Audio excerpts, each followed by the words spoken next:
Agmandino Operación, Jesucristo. 11. Un humo oscuro y ondulante flotaba perezosamente sobre el infierno. Desde el palacio de José, en lo alto de la ciudad, podía contemplar el infame valle de Hinnom mucho más abajo, más allá de la muralla sur, mientras subíamos al carruaje después de una breve comida de pan caliente y miel.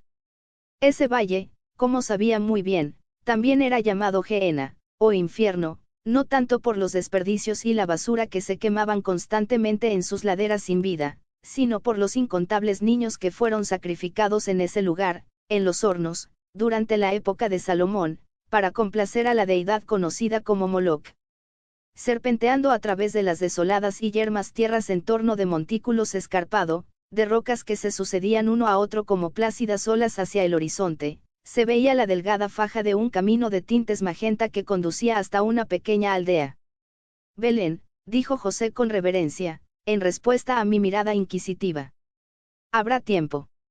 Pregunté con optimismo. Me temo que no, Matías. No solamente no habrá tiempo para que recorras algunos lugares, sino que debo pedirte que hagas esta y las demás visitas que tengas en mente, lo más breve posible. El camino desde la casa de José hasta la de la viuda María descendía en un ángulo tan pronunciado que solo la gran fuerza de Sichem, aplicada constantemente sobre el freno de mano, impedía que nuestro carruaje adquiriera mayor velocidad colina abajo y quedara por completo fuera de control. Por fin, nuestro vehículo hizo una grata y crujiente parada, delante de un patio rodeado por un muro frente a una casa grande de piedra, de 2 pisos, construida en la falda de la colina. A no más de 27 metros se encontraba la puerta de la ciudad, por la que los viajeros iban y venían de Belén, o de Hebrón, a 24 kilómetros de distancia. José no era un extraño en este lugar. Al cruzar el patio, cuando apenas nos encontrábamos a la mitad, se detuvo señalando hacia 2 tupidos granados que dominaban uno de los rincones del pequeño terreno. Bajo los sombreados arcos de sus ramas, reclinada sobre una larga silla de mimbre, una mujer de edad avanzada dormía profundamente. María, llamó el anciano con suavidad, María. La mujer parpadeó varias veces antes de reconocer a José de Arimatea, entonces le tendió ambos brazos y él se dirigió hacia ella, mientras yo esperaba. Después de estar juntos durante unos pocos minutos, José la besó ligeramente en la frente y volvió a reunirse conmigo, señalando hacia una escalera exterior de piedra, que conducía a una terraza al aire libre en el segundo piso. María dice que Juan y su hijo, Marcos, se encuentran en el templo, y que la mujer de Magdole ha ido al mercado. Podemos esperarlos en la habitación del piso superior. Ven, vamos a recorrer los mismos peldaños que Jesús ascendió para celebrar su última cena, me dijo en un tono de voz informal, volviéndose para observar la expresión de mi rostro. No lo decepcioné. Había 14 peldaños, los subí de puntillas y aún seguía caminando en la misma forma cuando entramos al aposento. Dominando la amplia y desordenada habitación estaba una gran mesa, que se levantaba a no más de 30 centímetros por encima del piso cubierto por una esterilla. Tenía cuando menos 3 metros de largo y más de 1 de ancho, y su superficie, oscura y pulida, no tenía ese polvo omnipresente que casi siempre encontramos en los muebles del desierto. A la cabecera de la mesa estaba una vela alta y gruesa, sobre una base de piedra, que proyectaba su vacilante luz por encima de la madera pulida y los gruesos cojines verdes parcialmente metidos debajo de 3 de los lados de la cubierta de la mesa. No necesitaba que José me dijera que esta era la mesa en donde Jesús, en compañía de sus 12 apóstoles, comió el cordero pascual esa noche aciaga en que más tarde fue aprehendido en el huerto de Getsemaní. Hace muchos años, dijo José, nuestros antepasados acostumbraban celebrar apresuradamente la cena de Pascua, permaneciendo de pie, pero ahora que ya no estamos esclavizados, ni en tierra extraña, nos reclinamos durante la comida sagrada y comemos de manera pausada. El anciano se agachó para sentarse hasta quedar con las piernas extendidas atrás de él lejos de la mesa, con el codo izquierdo apoyado sobre uno de los cojines. 120 Agmandino Operación, Jesucristo. Así es como compartimos la cena, Matías, con la mano derecha siempre libre para mojar el pan en la olla común. Hice un movimiento hacia la vela. Jesús estaba sentado allí. Sí, con Juan a su derecha y Judas a su izquierda y los demás a ambos lados. Este cuarto costado de la mesa, aquí, es donde colocaron los alimentos traídos desde la cocina, en la planta baja. Judas se encontraba a su izquierda. Eso es lo que me han dicho. Se sigue usando la mesa ahora.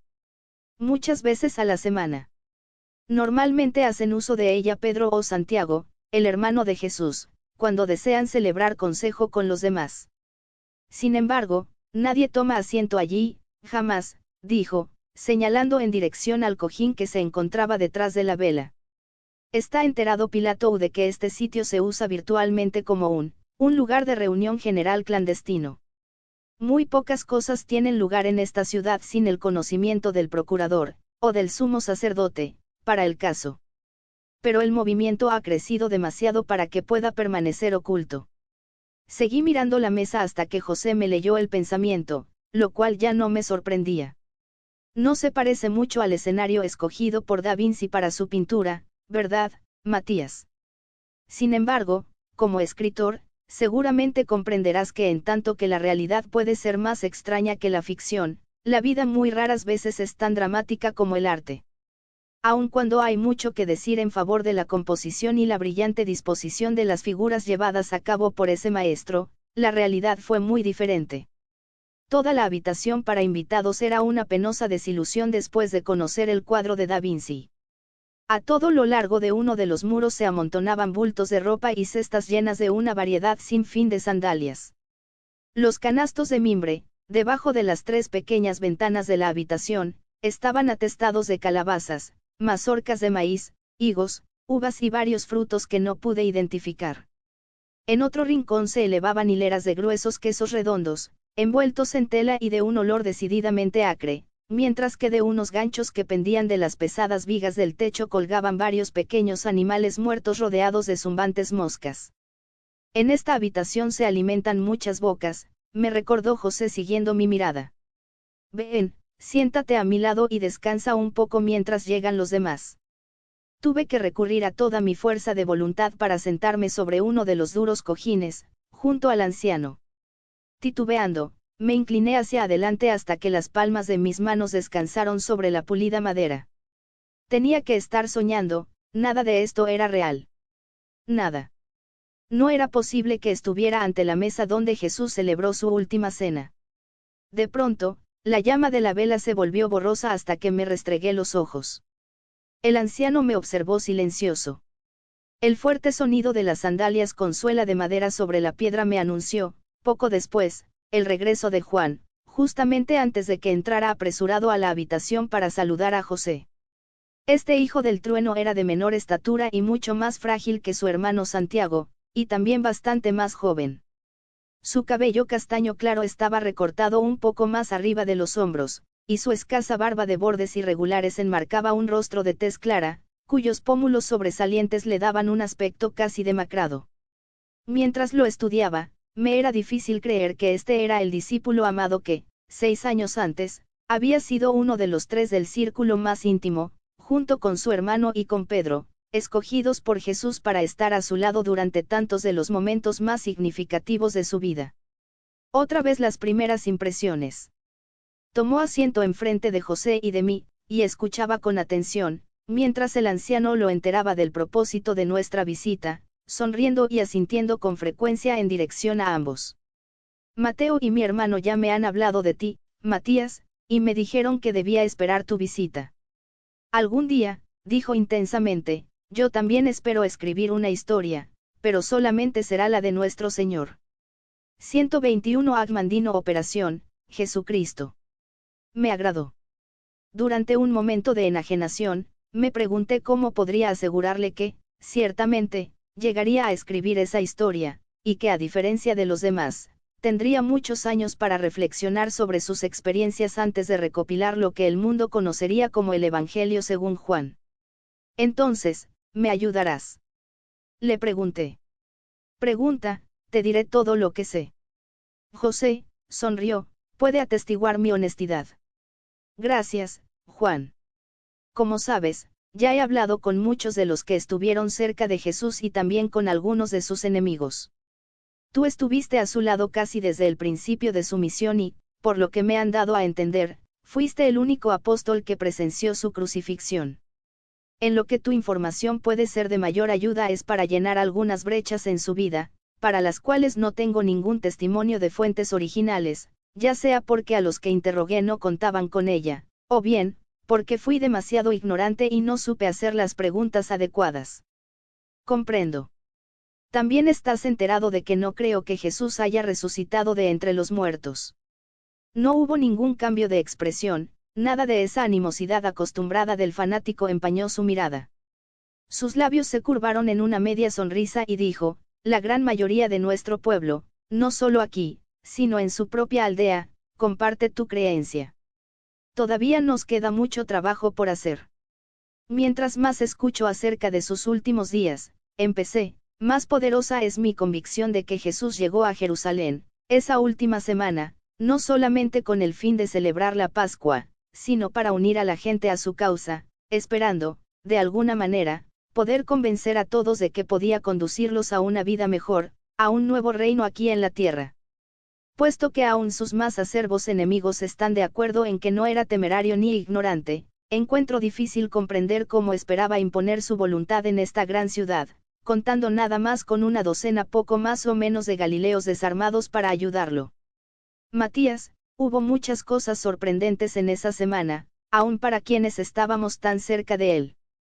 Ninguno de nosotros tenía deseos de venir a Jerusalén a celebrar la Pascua ese año, ya que sabíamos que los sumos sacerdotes y el Sanedrín estaban confabulados para dar muerte a Jesús, desde que resucitó a Lázaro, porque temían que muy pronto todos los hombres creerían en él si le permitía seguir haciendo milagros.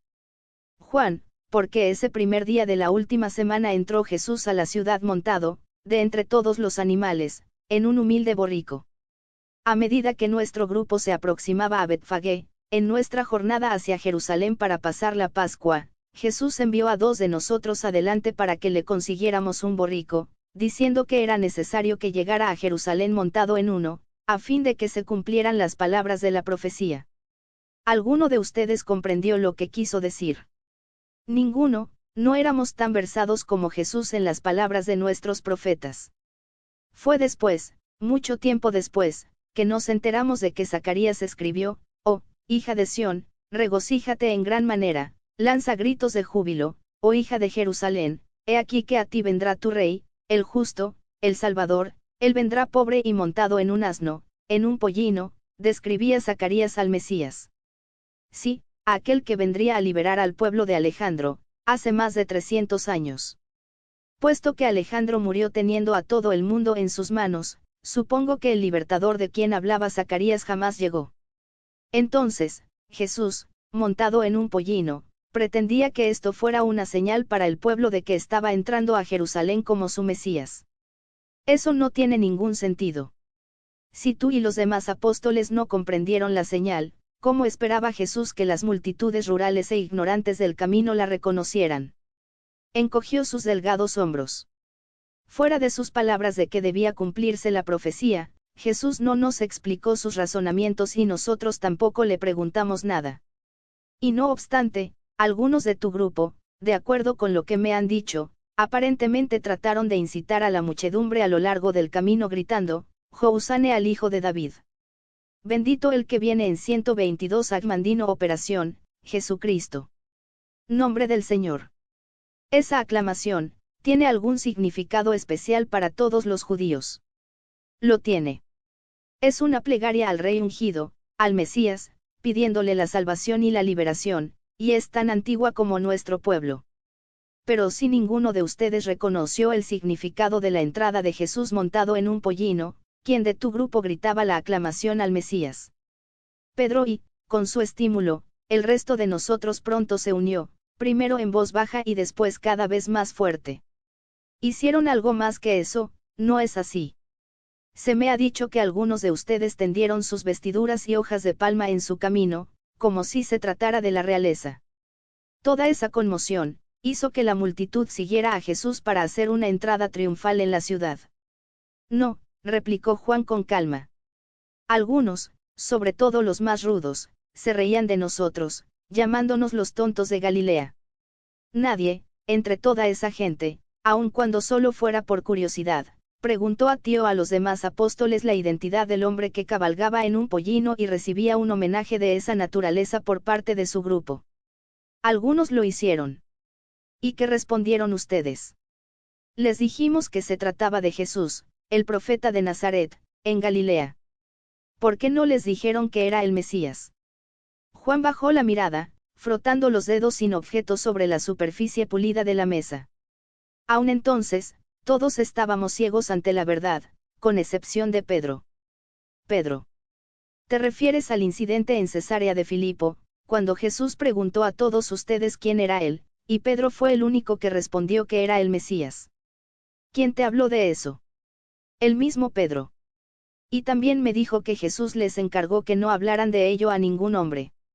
Fue debido a esa orden por lo que todos ustedes dijeron a la multitud que Jesús era el profeta, en lugar de decir que era Jesús, el Mesías, o se debió a que, con excepción de Pedro, el resto de ustedes no estaba muy seguro de quién era. Juan guardó silencio, seguí presionándolo. Es razonable suponer que los demás, incluyéndote a ti, aún no habían adquirido la fe necesaria para mover las montañas o convertir ciudades. Tus palabras son muy duras, pero expresan la verdad. Solamente después se abrieron nuestros ojos, después de que Jesús había resucitado y... Extendí mi brazo por encima de la mesa y tomé su mano con suavidad. Espera. Por favor, ayúdame a comprender todos esos acontecimientos en su orden adecuado. Apenas esta mañana pregunté a Pilato acerca de cualquier desorden ocasionado por la entrada de Jesús a Jerusalén ese día. Me dijo que no tuvo conocimiento de ningún desorden, pues de lo contrario hubiera tomado las medidas necesarias para impedir que se convirtiera en algo más serio. Sin duda, hubiera aprehendido a Jesús acusándolo de instigación. Ahora tú, Juan, acabas de confirmar la declaración de Pilato de que no hubo ninguna entrada triunfal a la ciudad, acompañada por multitudes bulliciosas de seguidores que saludaban a su Salvador. Jesús bien pudo entrar a Jerusalén montado en un pollino, como el Mesías, por lo que a él concernía y posiblemente a Pedro, pero para el resto de ustedes, así como para los peregrinos a lo largo del camino, solo era otro rabío, si acaso, un profeta galileo, que entraba a la ciudad en un pollino a fin de observar las festividades de Pascua. Y en vez de que la gente se uniera a su causa, como él tal vez esperaba, todos siguieron adelante con sus preparativos normales para las festividades. Estoy en lo cierto. Juan miró apresuradamente en dirección a José, quien no fue de más ayuda para él que para mí durante 123 Agmandino Operación, Jesucristo. Cualquiera de mis entrevistas. Sí, admitió finalmente. Pudo su desilusión por la falta de reacción de la gente haberlo llevado a interrumpir los negocios en el templo, poco tiempo después de su entrada a la ciudad. ¿Creyó acaso que un acto tan notorio en contra de las autoridades como era derribar las mesas de los mercaderes podría unir a la muchedumbre a su causa, en un número mucho mayor del que logró mediante sus palabras y sus buenas acciones entre los pobres y los enfermos? Jesús lloró muchas veces, lleno de tristeza, por la ciudad al ver que no comprendían todas esas cosas que les traerían la paz y la felicidad, ya que preveía un día terrible en que en Jerusalén no quedaría piedra sobre piedra por no haber reconocido ellos la gracia divina. Cuando dijo todas esas cosas, nosotros éramos demasiado ignorantes y por eso incapaces de comprender su significado. Juan, ¿alguna vez has reflexionado en lo que podría haber sucedido si esa tremenda multitud de peregrinos, reunida para las festividades, hubiese creído que en verdad era el Mesías?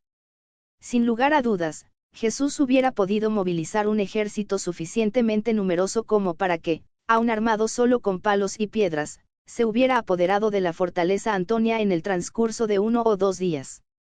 Juan movió la cabeza con desesperanza. Me doy cuenta de que, como romano, te debe ser difícil comprender que Jesús no vino para reunir ningún ejército contra nuestros enemigos y los perseguidores de nuestro pueblo. Por favor, trata de entender que únicamente vino para reunir a sus hijos a fin de poder enseñarles la forma de encontrar el reino de Dios y disfrutar de él en medio de paz y amor. Y ese reino de Dios, ¿has podido encontrarlo? ¿En dónde está? Ahora le correspondió a Juan extender su brazo por encima de la mesa. Con el dedo índice, tocó con gesto vigoroso mi pecho, y dijo, el reino de Dios está en tu interior, justamente donde Jesús dijo que está. De pronto me sentí enfermo, invadido por la náusea, sentía deseos de vomitar. Con la escasa circulación a través de las 3 pequeñas ventanas, la habitación del piso superior era un horno gigantesco que nos asaba lentamente. Cerré los ojos y, en la oscuridad, podía ver relámpagos plateados que rebotaban de un lado a otro. Toda esta increíble experiencia empezaba a afectarme, tanto física como mentalmente. Inhalé y exhalé lo más profundo que pude, hasta que escuché la voz preocupada de José, que preguntaba, ¿te sientes mal, Matías? Moví la cabeza negativamente. Tenía muy poco tiempo que perder si Pilato sospechaba de mí. Hice una seña con ambos brazos en dirección a la mesa y la vela, y pregunté, ¿cuál es tu recuerdo más intenso de la última cena que Jesús celebró en este lugar? Juan reflexionó durante varios minutos, y cuando respondió en su voz hubo más alegría que aflicción. Antes de que sirvieran los alimentos, recuerdo que Jesús se puso de pie y, quitándose el manto, colocó una toalla muy grande alrededor de su cuerpo. Vertió agua en una vasija y empezó a lavarnos los pies y a secarlos con la toalla. Todos estábamos demasiado sorprendidos como para decir algo, con excepción de Pedro, quien le preguntó por qué lavaba nuestros pies, a lo cual Jesús respondió que comprenderíamos más adelante. Entonces, Pedro se levantó y dijo, «Tú no me lavarás los pies», porque sabía que ninguno de nosotros merecía ese tratamiento tan especial de parte de nuestro Señor. Jesús le respondió que, en ese caso, Pedro no tendría parte con él, y Pedro, al ser reprendido se sentó, permitiendo que nuestro Señor lavara el polvo de sus pies. Les explicó Jesús la causa de su comportamiento tan insólito. Lo hizo. Cuando hubo terminado, volvió a su lugar y nos dijo que si él, a quien llamábamos Señor y Maestro, podía lavarnos los pies, nosotros también podíamos hacer lo mismo los unos a los otros, y que lo que acababa de hacer era un ejemplo que esperaba que jamás olvidaríamos.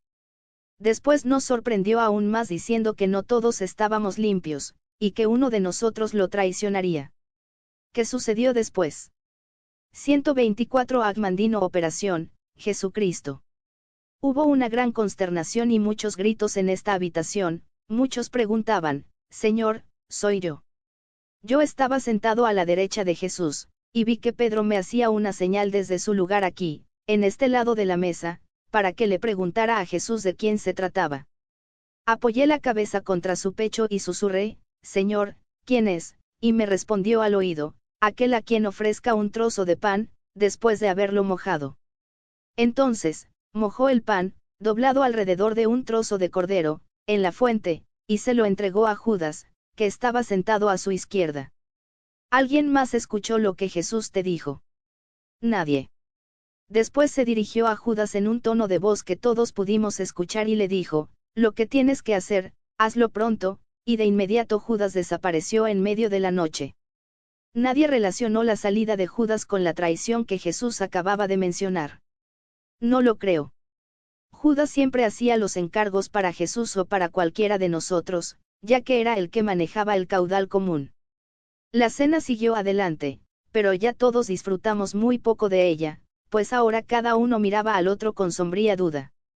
¿Qué otros recuerdos tienes de esa cena? El rostro de Juan volvió a iluminarse. Como sabes, Matías, los judíos tenemos 10 mandamientos que nuestro antepasado Moisés recibió directamente de Dios. Esa noche, Jesús nos dio otro, mucho más difícil de respetar que los otros 10 juntos, y sin embargo, tan poderoso que si pudiéramos vivir de acuerdo con él, ninguno de los otros sería necesario. Sabía lo que estaba a punto de escuchar, pero aún así, tenía que oírlo de la mejor fuente de información que ningún escritor podría tener hasta el fin de los tiempos. Jesús nos advirtió que solo estaría con nosotros muy poco tiempo y que a donde él iba no podíamos seguirlo. Entonces dijo, un nuevo mandamiento os doy, que os améis los unos a los otros como yo os he amado, y por ello todos los hombres sabrán que sois mis discípulos. Pedro le preguntó a nuestro Señor a dónde se dirigía, y Jesús repitió que a dónde iba no podíamos seguirlo, pero que más adelante podríamos hacerlo. Pedro no podía aceptar eso y preguntó por qué no podíamos seguir a Jesús ahora e insistió diciendo, y aún estoy dispuesto a dar mi vida por ti. Jamás podré olvidar la respuesta de nuestro Señor ni tampoco la olvidará Pedro. Jesús lo desafió diciendo, darás tu vida por mí. En verdad te digo, que antes de que el gallo cante, esta noche, me habrás negado 3 veces. Más adelante, Pedro me confió que Jesús le había repetido esas mismas palabras, después de la cena, cuando salíamos de la ciudad. Y la profecía resultó cierta, ¿no es verdad? Así fue. Cuando Jesús fue capturado en el huerto, también nos capturaron a Pedro y a mí, pero nos dejaron en libertad después de golpearnos con palos y darnos puntapiés, hasta que apenas podíamos caminar. Yo quería huir montaña arriba en dirección a Betania, pero Pedro no aceptó, dijo que no podíamos abandonar a nuestro Señor en sus momentos de necesidad, de manera que seguimos al grupo que lo había capturado hasta que, finalmente, llegó a la casa del sumo sacerdote, después de haber ido primero al hogar de su padre político. Esperamos en el patio, ansiando enterarnos de lo que planeaban hacer con Jesús y preguntándonos por qué los miembros de nuestro Supremo Tribunal, el Sanedrín, habían empezado a llegar en medio de la noche. En 3 ocasiones, cuando nos acercamos a las fogatas, los que estaban al servicio de Caifás acusaron a Pedro de conocer a Jesús y de haberlo visto en su compañía, y las 3 veces lo negó. Apenas acababa de brotar de sus labios su última negación cuando ambos escuchamos el primer canto del gallo. Pedro gimió como si acabaran de atravesarlo con una espada y cayó a mis pies. En el primer momento pensé que Dios lo había hecho caer muerto por sus negaciones, pero cuando vi que su pecho subía y bajaba traté de ayudarlo a ponerse de pie y alejarlo del patio, por temor a que la guardia nos capturara nuevamente. Traté varias veces de moverlo, pero no lo logré, así que corrí hacia la casa de José y con la ayuda de su gigantesco amigo y servidor nos las arreglamos para traer a Pedro hasta aquí y lo depositamos en el lecho de Marcos, en la única otra habitación que hay en este piso. Para entonces yo me sentía exhausto, pero después de enterar a la viuda María y a las demás mujeres, incluyendo a la Madre del Señor, de que Jesús había sido aprehendido, ninguna de ellas estaba en condiciones de asistir a Pedro, así que yo mismo me hice cargo de él. ¿Qué sucedió después? Para el amanecer, las mujeres se habían recuperado lo suficiente como para traerme algún alimento. 125 Agmandino. Operación, Jesucristo. Pedro seguía sin conocimiento y su piel quemaba al tacto. Una y otra vez enjugué su cuerpo con agua y jugo de aloe, salpicando también mi rostro repetidas veces a fin de permanecer despierto. Después, más avanzado el día, quizá hacia la 7ª hora, escuché terribles gritos y sollozos que venían desde el piso inferior. Corrí escaleras abajo para enterarme de lo que sucedía, y casi choqué con la Madre de nuestro Señor, quien se encontraba de pie en el primer peldaño. Cayó en mis brazos y pude sentir que su cuerpo temblaba, hasta que tomó mi rostro en sus manos diciendo sosegadamente: venía en tu busca. Acabamos de enterarnos de que los romanos han llevado a mi hijo al Gólgota para ser crucificado. Debo estar a su lado, Juan. Por favor, llévame con mi hijo. Marcos y su madre atenderán a Pedro hasta nuestro regreso. Juan hizo una pausa, cubriéndose el rostro con las manos. Podía ver su pecho, que subía y bajaba como si él también experimentara dificultad para respirar. Después, secándose los ojos, continuó: empecé a sollozar y pronto la Madre del Señor me consolaba a mí, enjugando mis lágrimas, hasta que sentí una gran vergüenza por mi debilidad, pues era yo quien debía ofrecerle mis condolencias y consuelo. Poco después, María Magdalena y mi madre, Salomé, y María, la madre de Santiago y Josué, se reunieron con nosotros en el patio, y los 5 nos dirigimos a la puerta de la ciudad, siguiendo el camino fuera del muro hasta que, finalmente, llegamos al lugar de la ejecución, una pequeña colina situada al noroeste de la ciudad. Para el momento en que llegaron ya estaba Jesús en la cruz. Sí, igual que otros 2, uno a cada lado de él. Su cuerpo estaba tan cubierto de sangre y de golpes que ni siquiera su madre lo reconoció, hasta que una de las mujeres señaló hacia el letrero arriba de su cabeza, que decía: Jesús de Nazaret, Rey de los Judíos. Se encontraba cerca una gran multitud. No, solamente los soldados y algunos sacerdotes del templo, así como unos cuantos peregrinos que, por curiosidad, habían venido del camino. Yo quería mantener a las mujeres tan alejadas como fuera posible, para evitarles sufrimiento, pero la Madre del Señor no aceptó. Insistió en que la llevara tan cerca de la cruz como lo permitieran los soldados. Se encontraba Jesús en condiciones de reconocerlos. Cuando nos acercamos por primera vez, tenía los ojos cerrados. La sangre manaba de sus pies y manos, en donde fueron introducidos los clavos que atravesaban su carne y sus huesos hasta llegar al madero. Desvié la mirada, incapaz de contemplar a nuestro amadísimo maestro. Podía escuchar las palabras que pronunciara en otro día, como si nuevamente las pronunciara desde la cruz: he aquí, iremos a Jerusalén y el Hijo del Hombre será traicionado ante los sumos sacerdotes y los escribas y lo condenarán a muerte. Lo entregarán en manos de los gentiles para ser objeto de mofa, lo azotarán y lo crucificarán. Tenía el corazón destrozado, quería huir, correr y correr sin detenerme jamás. Solamente la mano de la Madre del Señor, que sostenía con firmeza la mía, me mantuvo allí. Y entonces escuché su voz y al abrir los ojos pude ver que miraba en dirección a su madre, y decía: Madre, he allí a tu hijo, y después sus dulces ojos café me miraron directamente, y dijo: Hijo, he allí a tu madre. Sé que yo estaba sollozando al igual que ella, porque él estaba tan cerca y, no obstante, ni siquiera podíamos levantar un solo dedo para ayudarlo o mitigar su dolor. Poco tiempo después, abrió de nuevo los ojos y dijo: tengo sed, y le ofrecieron vinagre en una esponja. Luego, lo escuchamos gritar: Dios mío, ¿por qué me has abandonado? Y después dijo: todo ha terminado. Inclinó la cabeza y entregó el espíritu, y cuando lo hizo, su madre se desvaneció en mis brazos. ¿Se encontraba presente alguno de los otros apóstoles en la crucifixión? No, solo estábamos las 4 mujeres y yo. ¿Qué hiciste después?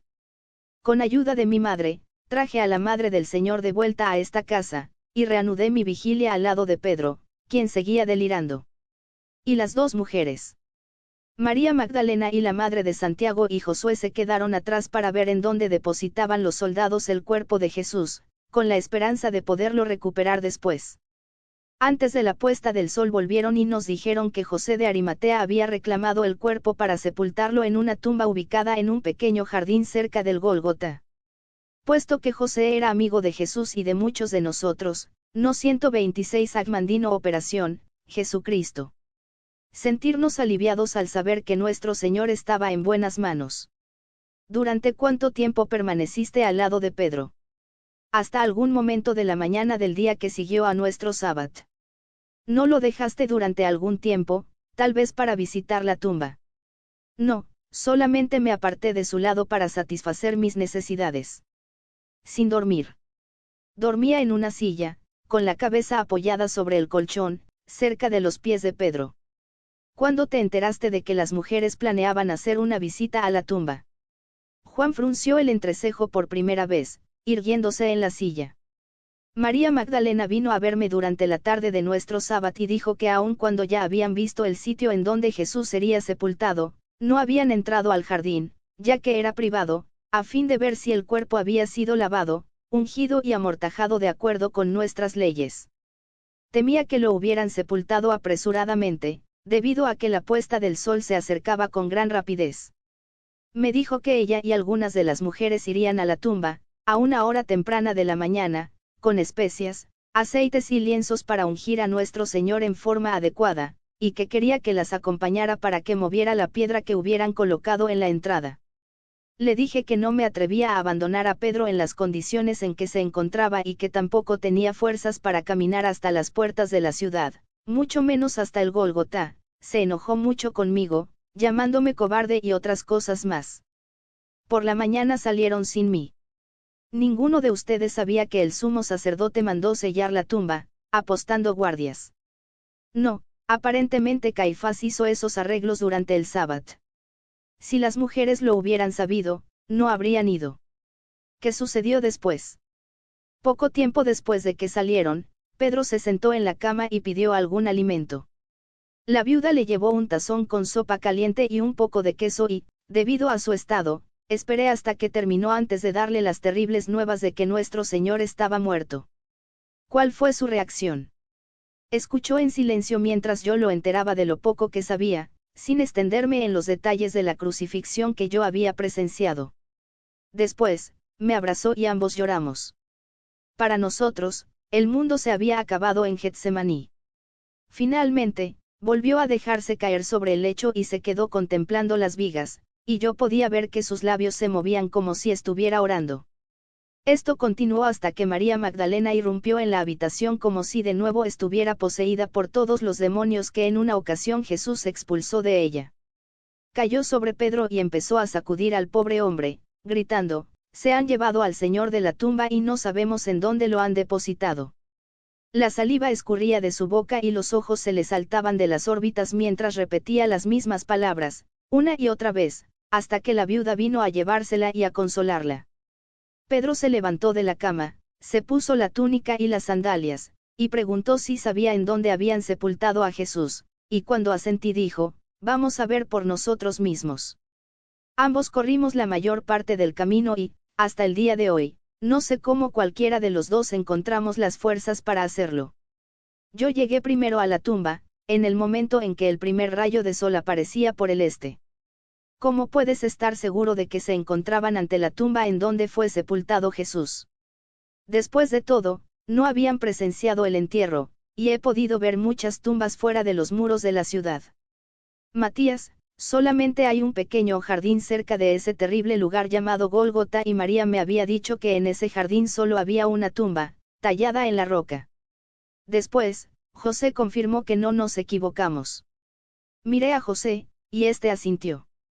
Juan, ¿viste a algunos soldados, o a alguien, en ese jardín? A nadie. 127 Agmandino Operación, Jesucristo. ¿A algún jardinero, quizá? No. ¿Y la tumba estaba abierta? Sí, con la golal, la gran piedra redonda, a un lado de la entrada y apoyada contra uno de los costados de la tumba. ¿Qué hiciste? Estaba asustado. Las tumbas, a cualquier hora, especialmente al amanecer, no ayudan a que el corazón lata en forma normal, aun cuando estén vacías. Mi razonamiento me decía que esperara a Pedro, pero aún estaba varios pasos atrás, así que reuní el poco valor que me quedaba y, encorvándome, miré hacia el interior. A la escasa luz del amanecer, pude ver la sábana blanca descansando en un hueco tallado en la roca. La sábana estaba enrollada una y otra vez, como si todavía contuviera un cuerpo, pero vi que no tenía nada en su interior. ¿Entraste a la tumba? No, hasta después de la llegada de Pedro, cuando él se arrastró hasta el interior. Al salir, su rostro estaba tan pálido que temí que volviera a desmayarse. En vez de eso, cayó de rodillas y empezó a orar.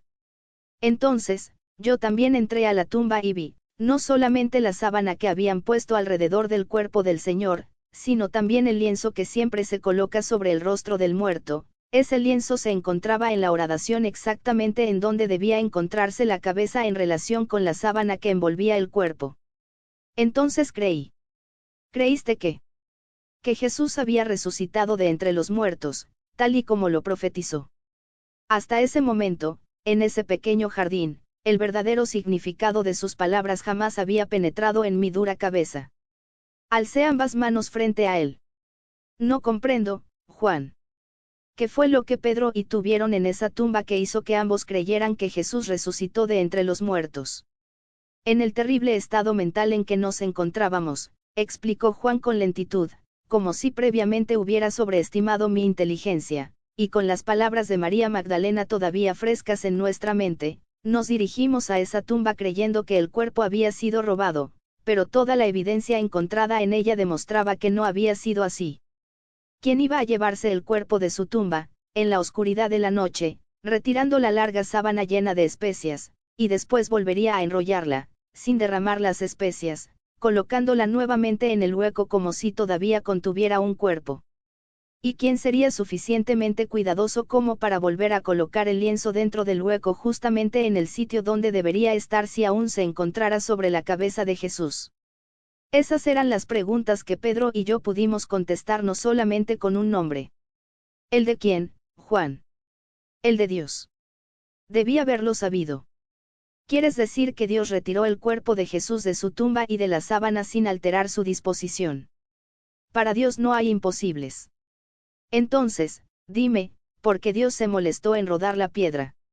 Si el cuerpo fue retirado de la sábana sin desordenarla, no podía Dios, con la misma facilidad, retirar el cuerpo de la tumba sin quitar la piedra de su lugar. Durante una pequeña fracción de segundo, los ojos de Juan se volvieron con desánimo hacia José de Arimatea. El anciano permaneció silencioso. ¿Por qué Dios se molestó en mover la piedra, Juan? Pregunté nuevamente. Para que nosotros, que teníamos ojos, pero no podíamos ver, recobráramos nuestra visión junto con la fe debilitada, por medio del gran testigo mudo de esa tumba vacía. 128 Agmandino Operación, Jesucristo. No podía refutarlo, pero tampoco estaba satisfecho. Cuando le había planteado los mismos puntos a Pedro, insinuándole que toda la evidencia había sido fabricada para hacer que pareciera una resurrección y no el robo de una tumba, Pedro había perdido la paciencia conmigo. Y ahora Juan me hablaba de fe, y yo quería hechos. ¿Llegaría alguna vez a enterarme de la verdad? Débilmente, le pregunté a Juan, ¿qué hiciste después? Cuando salí de la tumba, me arrodillé junto a Pedro y di gracias a Dios por el más grande de sus milagros. Entonces, Pedro me pidió que fuera a Betania, ya que estaba seguro de que los demás estaban en la casa de Marta y María. Yo debía darles la buena nueva acerca de nuestro Señor, pero también debería advertirles que no dijeran nada a nadie, ya que Pedro tenía la seguridad de que nuestra vida aún peligraba, y si el sumo sacerdote se enteraba de que habíamos visitado la tumba, quizá nos acusara de haber retirado el cuerpo para engañar al pueblo con nuestra historia de la resurrección. ¿Encontraste a los demás? Juan sonrió con tristeza. No fue difícil. Marta me llevó hasta donde se encontraban todos acurrucados juntos como ovejas asustadas, ocultos en un bosque detrás de su casa. Sus mentes ya estaban tan quebrantadas que escucharon mi relato de los juicios, la crucifixión y la sepultura como si ya esperaran todo eso. Lo que no esperaban y no podían creer fue mi anuncio de que Jesús había resucitado de entre los muertos, como dijo que lo haría. Recuerdo a Tomás diciéndome que fuera a contar mi historia a las mujeres, que tal vez ellas me creerían, pero que en lo que a él se refería, tendría que ver la tumba y la sábana con sus propios ojos y aún así tendría serias dudas. Algunos de los demás, ciegos como yo lo había estado, ridiculizaron mi narración, preguntándome cómo era posible que Jesús tuviera el poder para resucitar de entre los muertos cuando que había sido incapaz de impedir que Caifás lo prendiera y que Pilato lo colgara de una cruz. No tenía caso tratar de razonar con ellos o recordarles todo lo que Jesús profetizó acerca de su futuro. Con el corazón oprimido, me aparté de ellos y volví a la ciudad y a esta casa. Ahora mi frustración era completa. Ciertamente, Juan había confirmado el testimonio de Pedro de que ambos estuvieron juntos aquí, en esta casa, todas las horas transcurridas entre el momento de la sepultura y el descubrimiento de la tumba vacía. No era posible que ninguno de ellos hubiera estado implicado en el robo de la tumba. Y lo que era aún más perjudicial en lo concerniente a mi investigación, era que tanto Pedro como Juan habían corroborado las palabras de Mateo y de Santiago referentes a los otros 9 apóstoles que huyeron a Betania. Ahora estaba seguro, ninguno de ellos había sido responsable de esa tumba vacía. Debía yo borrar de la lista a 11 apóstoles, a Pilato y a Caifás. La lista de sospechosos de la comisión investigadora, formada por un solo hombre, menguaba con rapidez, casi tan rápido como su confianza. 129 Agmandino Operación, Jesucristo. 12 La viuda María ya no dormía en el desvaído diván de mimbre bajo los tupidos granados cuando José y yo seguimos a Juan a través del piso superior hasta el patio. En su lugar, pero ocupando solo la mitad inferior del diván, estaba sentada otra mujer, dedicada activamente a desvainar guisantes dentro de un tazón de madera que tenía sobre el regazo, entre los pliegues de un largo vestido negro. Era una belleza, su cabello largo que ondeaba al viento tenía las tonalidades del bronce antiguo y su piel era tan clara que me encontré preguntándome tontamente por qué no tenía pecas. María Magdalena. Heroína de miles de novelas bíblicas a todo lo largo de los siglos, y quien desempeñó un papel prominente en la última parte de los 4 evangelios. La mujer de quien Jesús expulsó 7 demonios. Una prostituta reformada o cuando menos una pecadora, dependiendo de la fuente, y esta última categoría tan adecuada para la mayoría de nosotros que su atractivo ha sido universal durante casi 2000 años. Sin embargo, en un punto concuerdan todos los evangelios y las primeras fuentes de información. El amor de la mujer de Magdole por su Señor y su valor no fueron sobrepasados por ninguno de ese pequeño grupo que acompañó a Jesús a Jerusalén para celebrar su última Pascua. Los tres tomamos asiento sobre el césped, a sus pies, y después de que tanto José como Juan se turnaron pacientemente y sin prisas para explicarle el fin de mi visita, me miró, preguntándome en tono de voz quejumbroso: ¿prometes no hacerme daño si te digo todo lo que quieres saber acerca de Jesús? María Magdalena: Matías es amigo mío, jamás te haría daño, le aseguró José. La mujer señaló en dirección a la franja púrpura de mi túnica. Todos los romanos hacen daño a la gente y aún trataron de dar muerte a mi Señor. Su voz, parecida a la de una niña, tanto por su tono como por sus inflexiones y la cadencia lenta de sus palabras, todas pronunciadas monótonamente y sin emoción, indicaban una condición para la cual ni el anciano ni Juan me habían preparado. No ha sido ella misma durante muchos años, Matías, me confió José finalmente, como si la mujer no pudiera escucharlo, desde aquella mañana en que regresó de la tumba vacía. Sin embargo, su capacidad de recordar aún los menores detalles de sus experiencias con Jesús no ha menguado. Simplemente háblale con suavidad y haz que tus preguntas sean sencillas.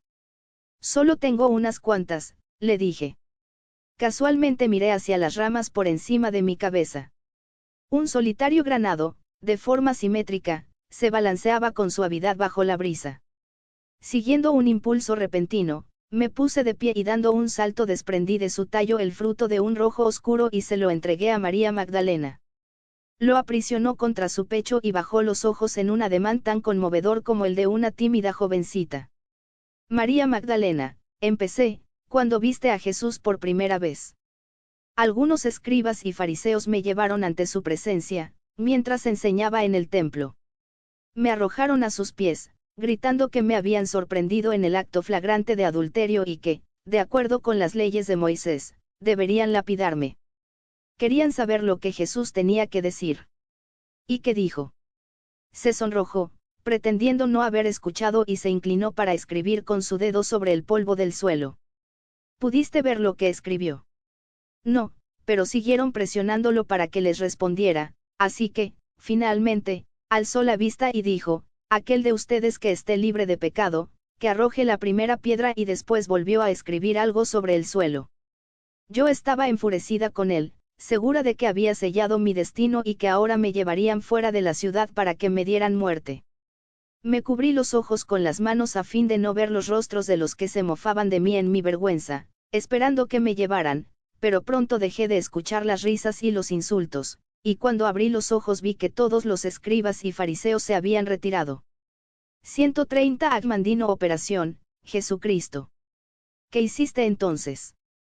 Me puse de pie, segura de que Jesús y esos hombres me estaban jugando una broma cruel. Él me preguntó: mujer, ¿en dónde están tus acusadores? Ningún hombre te ha condenado, y yo respondí: ningún hombre, Señor. Y entonces Jesús dijo: yo tampoco te condeno. Vete y no vuelvas a pecar.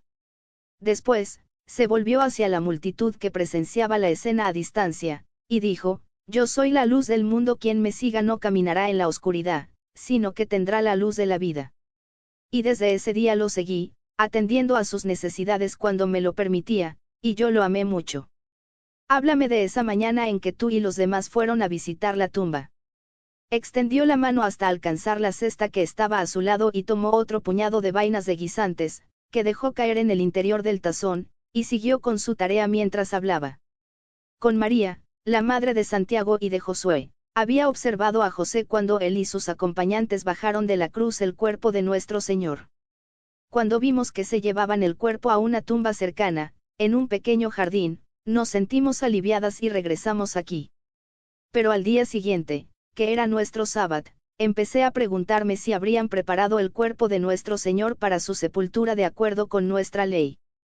Una vez terminado el sábado, a la hora de la puesta del sol, me dirigí al mercado a comprar especias, mirto, aloe y aceites, resuelta a ir a la tumba a la mañana siguiente muy temprano para ungir a nuestro Señor en la forma adecuada. María y Salomé, la madre de Juan, accedieron a acompañarme a la tumba, pero cuando le pedí a Juan que fuera con nosotros para que nos ayudara a mover la pesada piedra que normalmente es colocada a la entrada de las tumbas, se rehusó a hacerlo, diciendo que no se atrevía a abandonar a Pedro y que tampoco tenía fuerzas para caminar una distancia así. Pero de cualquier manera las tres se dirigieron allí. Oh, sí. Antes de que saliera el sol, llevando cada una de nosotras un saco lleno de especias y todo lo demás, cruzamos la puerta cercana y seguimos el camino de tierra hacia el norte hasta llegar a esa horrible colina en donde crucificaron al Señor. Todavía se erguían allí los tres maderos verticales, pero los horizontales sobre los cuales clavaron las manos de esos pobres hombres, fueron retirados junto con sus cuerpos. En ese camino hacia el norte, no se encontraron a nadie. No, para gran decepción nuestra, pues esperábamos encontrar a alguien a lo largo del camino para que nos ayudara a mover la piedra de la tumba. Después de pasar el Gólgota empezamos a perder el valor, ya que el sol todavía no aparecía y entre los árboles y matorrales se veían muchas formas y sombras extrañas. Aún así, entramos en el jardín, sobresaltándonos a cada ruido. Pronto pasamos delante de una fogata, cuyos leños arrojaban chispas y humo al soplar la suave brisa, y nos preguntamos quién habría estado allí durante la noche. Entonces, llegamos a la tumba y vimos que la gran piedra había sido apartada de la entrada. Y eso las atemorizó. Oh, no. Al principio pensamos que tal vez José habría llevado el cuerpo de nuestro Señor a otra parte para su sepultura final, pero de haber hecho algo así, sabíamos que hubiera ido a decírnoslo. Entonces dije a María y a Salomé que quizá alguien se había robado el cuerpo, y estrechamente abrazadas nos arrodillamos para ver hacia el interior de la tumba. Salomé fue la primera en gritar y yo casi me desvanecí. Sentado sobre el suelo de piedra, en el interior, se encontraba un joven ataviado con una larga vestidura blanca, quien, al vernos, gritó atemorizado. Recuerdo que di un salto hacia atrás golpeándome la cabeza contra la piedra. Todas dejamos caer nuestros sacos y salimos corriendo, tropezando y cayendo muchas veces sobre el césped húmedo al alejarnos del lugar. Detrás de nosotras podíamos escuchar al extraño vestido de blanco, que gritaba, «No tengan miedo. Buscan a Jesús de Nazaret, que fue crucificado». Y eso es todo lo que puedo recordar, porque para entonces ya estábamos en el camino, corriendo como si nos persiguieran animales salvajes. Yo llegué de vuelta aquí antes que las demás mujeres y de inmediato subí las escaleras para decirles a Pedro y a Juan que alguien había robado el cuerpo de nuestro Señor.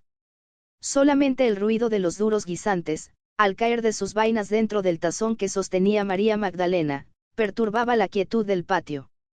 Ahora luchaba conmigo mismo, tratando de conservar mi serenidad. Estaba muy cerca de una evidencia importante, nueva evidencia, por lo que no podía permitir que me traicionara mi ansiedad, ya fuera por el sonido de mi voz o por el aspecto de mi rostro.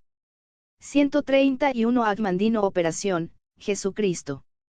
Durante muchos siglos, santos y anticristos, eruditos y filósofos, teólogos y escritores, soñadores y burlones, todos han luchado con las versiones discordantes de los evangelios, en relación con lo que en realidad experimentaron María Magdalena y las demás mujeres cuando llegaron ante la tumba vacía. Acababa acaso de enterarme de la verdad escueta, mucho tiempo antes de que se viera recubierta por décadas de creyentes bien intencionados, o acaso esta mujer con un largo historial de problemas mentales me estaba jugando una broma. ¿Estás segura, María Magdalena, de que viste a un joven en el interior de la tumba? Todas lo vimos. A la escasa luz, no pudimos ver su rostro claramente, pero estoy segura de que se trataba de un joven, y cuando nos llamó, mientras huíamos, su voz era la de un hombre joven. Es posible que se hayan tropezado con un ángel. Los labios de María Magdalena se plegaron en una sonrisa condescendiente, si es que alguna vez he visto una. Jamás he contemplado a un ángel, por lo menos a uno que pudiera reconocer como tal, replicó. ¿Y acaso un ángel de Dios se hubiera sentido atemorizado por nuestra aparición en la tumba o nos hubiera permitido huir sin calmar nuestros temores? No había ningún argumento contra esa lógica. Traté de concentrarme, de recordar algunas notas que había garrapateado hacía mucho tiempo, al principio de mis investigaciones para mi libro Comisión, Cristo. En el Evangelio según Mateo, las mujeres se habían encontrado en el sepulcro con el ángel del Señor. En el Evangelio según Lucas, había dos hombres con vestiduras resplandecientes y más adelante, en el mismo capítulo se hace una referencia a una visión de ángeles. En el Evangelio según Juan, María Magdalena miró hacia el interior del sepulcro y vio a 2 ángeles vestidos de blanco, pero en el Evangelio según Marcos, las mujeres entraron al sepulcro y vieron a un joven sentado del lado derecho, vestido con una larga túnica blanca. En realidad no se mencionaba a ningún ángel en la narración de Marcos sobre esa escena de la tumba a una hora temprana de la mañana. Sí, estaba seguro de ello.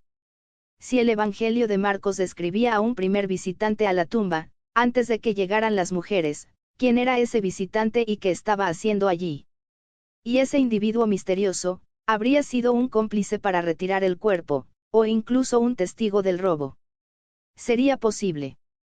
Juan, ¿sabes si ya regresó Marcos? Sí, acabo de escuchar su voz. Está dentro de la casa con su madre, ayudándola a preparar la cena. ¿Sería posible que hablara con él por unos momentos? Dije mirando a José en busca de ayuda. El anciano mostró muy poco entusiasmo por esta repentina adición a nuestra agenda, pero finalmente me concedió el beneficio de una anuencia un tanto forzada. El joven apóstol se dirigía a la casa en busca de Marcos, cuando lo detuve. Juan, ¿puedo hablar con él allá? Pregunté, señalando hacia la habitación del piso superior. Como quieras, gritó. Le di las gracias a María Magdalena por su ayuda, y esta vez José me siguió escaleras arriba. El cuerpo delgado y moreno de Marcos estaba cubierto con un taparrabos de piel de animal, que colgaba desde la cintura hasta abajo de las rodillas. Su cabello negro era una masa de rizos, que enmarcaban un rostro atractivo de rasgos pronunciados, más griegos que otra cosa. A pesar de su juventud, en él había una extraña intensidad y sus ojos color café eran demasiado tristes y serios para su edad. Penetró lentamente en la habitación, con cierta inseguridad, respondiendo al saludo afable de José solo con una sonrisa breve y forzada. Cuando el anciano lo invitó a tomar asiento, miró hacia la puerta, como si prefiriera retirarse, pero por fin se dejó caer con timidez sobre un cojín que se encontraba exactamente frente a mí en la mesa. Marcos, sonreí, tratando de hacer que se sintiera cómodo, ¿te ha hablado Juan del propósito de mi visita? Asintió. ¿Qué edad tienes? 132 Agmandino Operación, Jesucristo. Pasó saliva y dijo roncamente, tengo 20 años de edad. ¿Recuerdas muchas cosas acerca de Jesús? 6 años es mucho tiempo. No hubo respuesta. Responderás a algunas preguntas sobre él, si es que puedes recordar. Silencio total, pero los músculos de sus brazos se tensaron y apretó los puños que descansaban sobre la mesa. Desanimado, me volví a José, quien solo movió la cabeza con desaliento. Entonces, recordé mi amuleto, ese trozo de oro pesado, plano y de una forma tan curiosa, que levaba al cuello desde que José me lo obsequió el primer día durante nuestra visita al templo. Ya se había convertido en una parte integral de mi cuerpo, tanto que ni siquiera estaba consciente de que colgaba de la tira de cuero alrededor de mi cuello. Introduje la mano en mi túnica y saqué el amuleto, volteándolo a fin de que Marcos pudiera ver el trazo del pez. Marcos, ¿me ayudarás, por favor? Pregunté extendiendo mi mano sobre la mesa y colocándola sobre la suya. Su rostro se iluminó y, después de un momento de vacilación, colocó su otra mano sobre la mía, asintiendo. El suspiro de alivio de José inundó la habitación, y yo volví a instalarme en mi cojín, sintiendo exactamente lo que debió haber sentido Judas. ¿Recuerdas la última cena que Jesús celebró en esta habitación? Fui yo quien trajo los alimentos hasta aquí desde la cocina, que se encuentra en la planta baja, dijo con orgullo. ¿Y viste a Jesús y a los demás cuando finalmente partieron, o ya te encontrabas en tu lecho debido a lo tardío de la hora? Estaba abajo en el patio, esperándolos. No había visto a mi tío Pedro durante muchos meses y no podía comprender por qué esa noche no había jugado conmigo, como lo hacía siempre que visitaba nuestra casa. También estaba resentido por haberme visto obligado a comer el cordero pascual en compañía de las mujeres, mientras todos los hombres festejaban juntos en la planta alta. Sucedió algo en el patio, cuando el grupo descendió desde esta habitación. Cuando mi tío me vio, debió sentirse culpable por su negligencia, pues sin decir una palabra entró a la casa, a la planta baja, y al salir me dijo que mi madre me había dado permiso para que caminara con él y con los demás hasta la puerta de la fuente, en la parte sureste de la ciudad, cerca de los estanques. Es un recorrido muy largo hasta esa puerta. ¿Tienes algún recuerdo relacionado con él? Pude ver que José me miraba ceñudo. Por lo visto, no se explicaba por qué hacía yo esas preguntas en apariencia innecesarias e inocentes, cuando el tiempo se había convertido en algo tan valioso. Tengo muchos recuerdos de ese paseo, replicó Marcos con nostalgia. Las lámparas festivas que brillaban desde las ventanas de muchas casas, mientras las familias hacían los preparativos para dirigirse al templo, cuyas puertas se abrirían a la sexta hora después de la puesta del sol, las multitudes y los animales en el camino, como si fuera de día, la emoción de estar en compañía de mi tío y de Jesús, cuando menos durante parte de la celebración de la Pascua, y de los himnos que cantamos mientras caminábamos. Iban todos juntos. Estábamos tan cerca unos de otros como un racimo de uvas hasta que nos acercamos a la puerta, cuando Jesús se detuvo y dijo, «Esta noche padecerán por mí, porque está escrito, abatiré al pastor y las ovejas se dispersarán».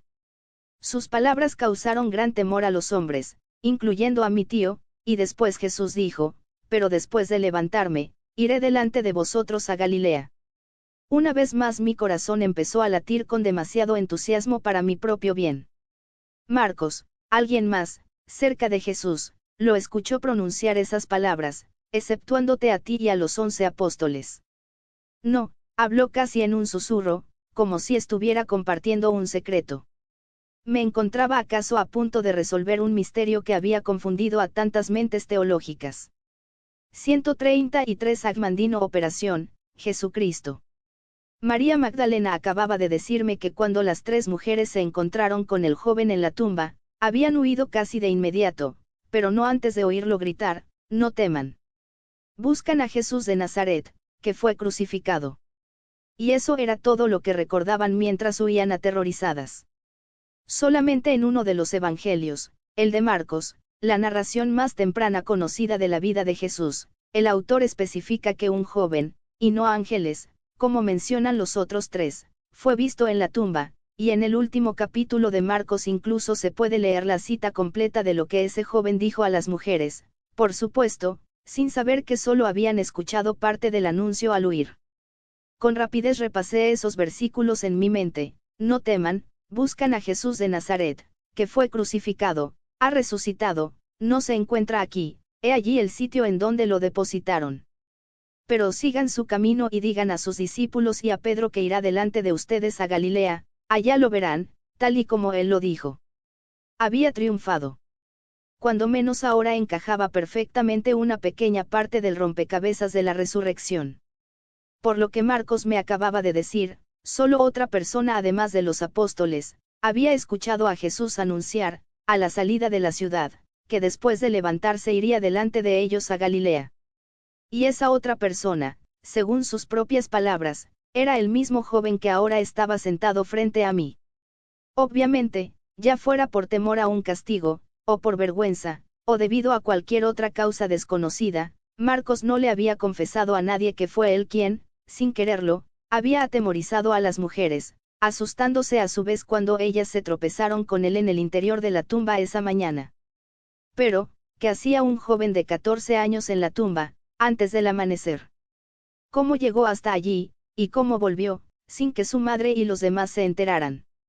Y lo que era más importante de todo, cuando menos para mi investigación, ¿qué otra cosa había presenciado en el huerto antes de la llegada de las mujeres? De alguna manera, tenía que obtener esa información de él. Marcos, escuchaste otras palabras en labios de Jesús, mientras se acercaban a la puerta. No, mi tío me besó diciendo que ya había ido demasiado lejos y que debía apresurarme a volver al lado de mi madre, a fin de no preocuparla. Hice lo que me indicaba y regresé a mi lecho. Y entonces, dije, de acuerdo con los demás con quienes he hablado, algo terrible sucedió aquí, ¿no es verdad? Sí. No sé cuánto tiempo había dormido antes de que me despertaran unos golpes y el ruido de fuertes voces de hombres en nuestra casa y pronto pude escuchar los gritos de mi madre y de las demás mujeres. Antes de que pudiera saltar del lecho, 2 soldados romanos abrieron mi puerta de un puntapié, acercaron sus lámparas a mi rostro, miraron debajo de mi lecho y después salieron a toda prisa. Temblando, salí a la terraza y pude ver que el patio estaba atestado de soldados, cada uno llevaba una antorcha brillante. Luego, salieron otros soldados de la casa y escuché que un hombre decía, debe haber ido a Getsemaní. Vamos hacia allá para capturarlo, y todos cruzaron apresuradamente la calle hasta salir por la puerta de la ciudad. Cuando bajé, encontré a mi madre y a las demás mujeres reunidas en su alcoba, llorando y consolándose unas a otras, y cuando le pregunté por qué los soldados habían venido a registrar nuestra casa, me dijo que venían a prender a Jesús. Le dije que debía apresurarme a ir a Getsemaní para prevenirlo, pero me detuvo, prohibiéndome salir de casa, por temor a que los soldados me hicieran algún daño. Pero tú fuiste hacia allá, de cualquier manera, no es verdad. Escuché dos gritos, uno de Marcos y otro de José de Arimatea.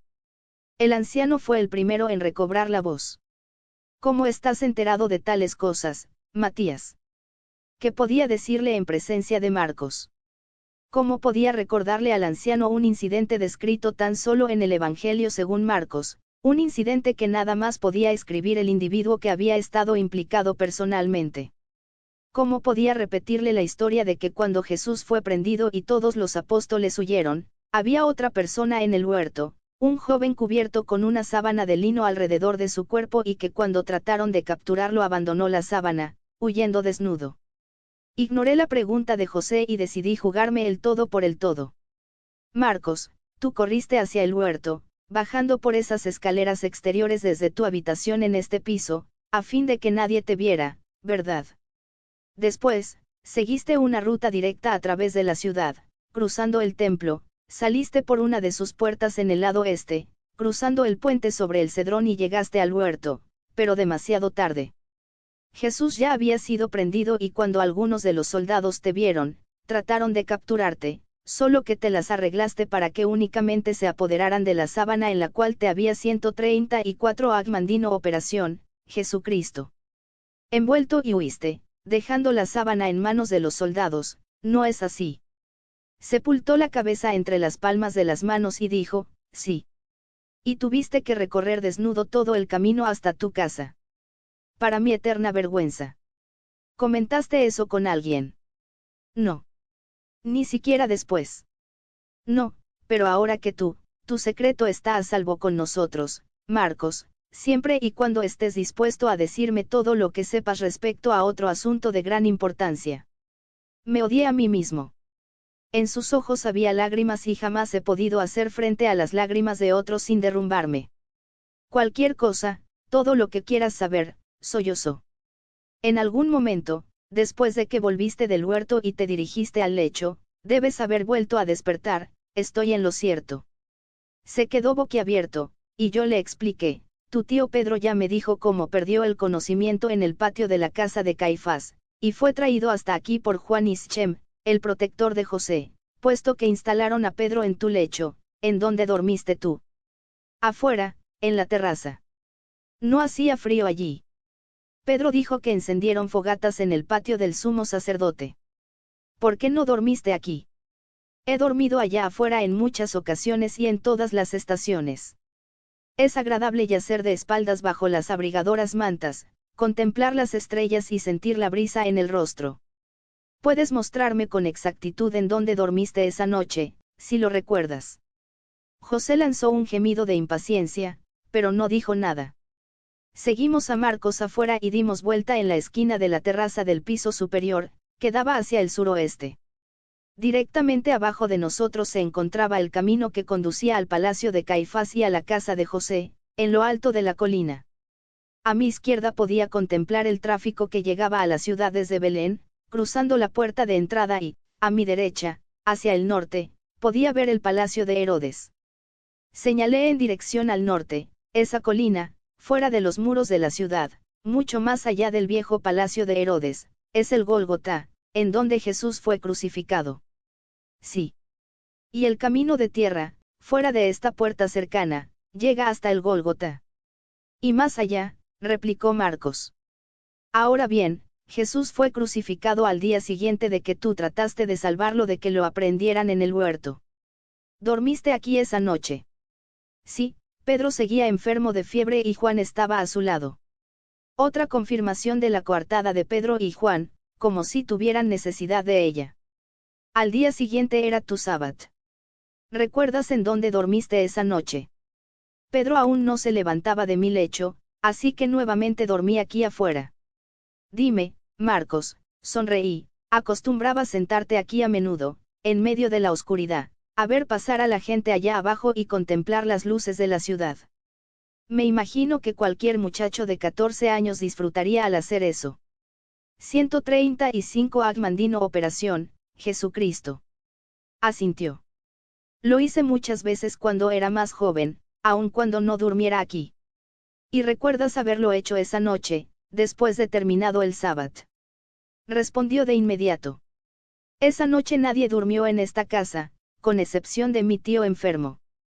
Abajo podía escuchar a mi madre y a las demás mujeres lamentándose y llorando, llamando por su nombre a nuestro Señor, y de vez en vez, justo cuando acababa de cerrar los ojos, una de ellas gritaba y yo volvía a despertar. Conforme avanzaba la noche, ¿observaste algo fuera de lo común que tuviera lugar en la parte de la ciudad que puedes ver desde aquí? Vaciló, mostrándose cauteloso conmigo después de mi descripción tan exacta de su casi captura en Getsemaní. Algo poco común. No lo creo. ¿Qué quieres decir? Señalé hacia el Gólgota. Una fogata ardiendo cerca de esa colina, en el jardín. Encendida por los guardias que Caifás envió del templo para vigilar la tumba de Jesús, como ahora sabes, pero entonces ignorabas. Viste ese resplandor y quizá las antorchas de los guardias mientras vigilaban. Y no te preguntaste por qué habría una fogata ardiendo tan cerca del sitio en donde Jesús había sido crucificado y sepultado. Los grandes ojos color café de Marcos me miraron suplicantes. Se volvió hacia José, como si esperara que el anciano lo rescatara de su aprieto, pero no recibió ninguna ayuda de su parte. Por fin coloqué ambas manos sobre sus hombros y lo oprimí suavemente. Marcos, ¿por qué no nos cuentas, en tus propias palabras, todo lo que viste y todo lo que sucedió después? Te hará bien compartir ese peso que has llevado tú solo durante tantos años. Me volvió la espalda y dio varios pasos hacia el borde de la terraza, la cual no contaba siquiera con la protección de una balaustrada. Mientras contemplaba hacia el pavimento allá abajo, quise avanzar hacia él, pero el brazo de José me lo impidió. Conocía a Marcos mejor de lo que yo llegaría a conocerlo jamás. Después de varios minutos de ansiedad, cuando menos para mí, el joven se volvió y aceptó, te lo diré, siempre y cuando lo que diga permanezca en secreto entre nosotros tres. En este momento, nada bueno resultará si mi historia se vuelve del dominio público, y solo creará dudas en las mentes de aquellos cuya fe en que Jesús resucitó de entre los muertos, como bien sabemos, aún no es muy firme. Quizá más adelante, cuando los cimientos que están construyendo Pedro, Juan, Santiago y los demás sean más sólidos, se les podrá decir a todos. ¿Aceptas mis condiciones? Era más de lo que me había atrevido a esperar. Asentí, a sabiendas que mantendría su palabra. De acuerdo con mis investigaciones, dentro de 20 o 30 años Marcos escribiría su primer resumen de la vida de Jesús, con ayuda de los recuerdos de Pedro. Y en ese evangelio pujante, aunque el más breve de todos, incluiría la historia del joven desnudo en Getsemaní, así como la del otro joven vestido de blanco que se encontraba en la tumba. Procede con tu historia, le animé, y puedes estar seguro de que tus palabras estarán a salvo con nosotros. Tenías razón, empezó. Sí observé la fogata cerca del Gólgota y las antorchas moviéndose de un lado a otro. Y aún bajé a decírselo a mi madre, pero las mujeres, finalmente, habían conciliado el sueño. Me dirigí hacia donde estaba Juan para hablarle de ello, pero él también estaba profundamente dormido en una silla, al lado de Pedro, quien despedía sonidos extraños. Volví solo hasta aquí y me senté a observar.